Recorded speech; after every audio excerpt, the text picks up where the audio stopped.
नमस्ते. आज दादी हेल्दी किचनमध्ये मी तुमच्याकरता घेऊन आलेले आहे एक नवीन प्रकारचं लोणचं. पनीर आहे, ह्याचे आपण छोटे छोटे पीस कट करून त्याला फ्राय करून घेऊया. हे आपले पनीर फ्राय करून झालेले आहे. आता आपण तेल तापवायला ठेवूया. आपलं तेल तापलेलं आलेलं आहे.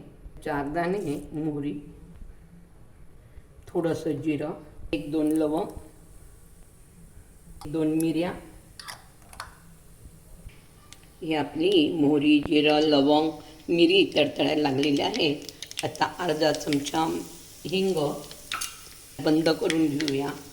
बंद गॅसमध्येच हे आपल्या मिरच्या परतायला टाकू. गरम तेलामध्ये छान परतून झालेले आहे. आता हा लोणच्याचा मसाला टाकून घेऊया. हळद पावडर,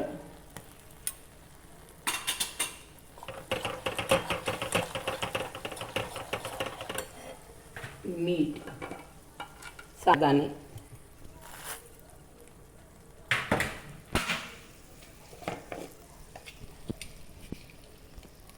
मीठ अंदाजे. गार झालेले ह्याच्यात 3 लिंबाचा रस हे चांगलं मिक्स करून घेऊ. ह्याच्यामध्ये आपण तळलेलं पनीर टाकून घेऊ. हे आपण मिक्स करून घेऊ छान.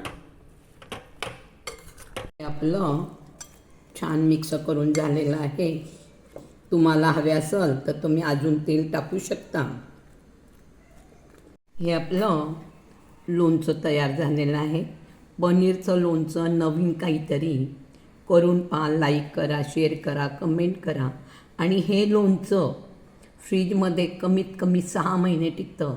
बाहेर फक्त ते 15 ते 20 दिवसच टिकतं. तर नक्की करून पहा. लाईक करा, शेअर करा, कमेंट करा.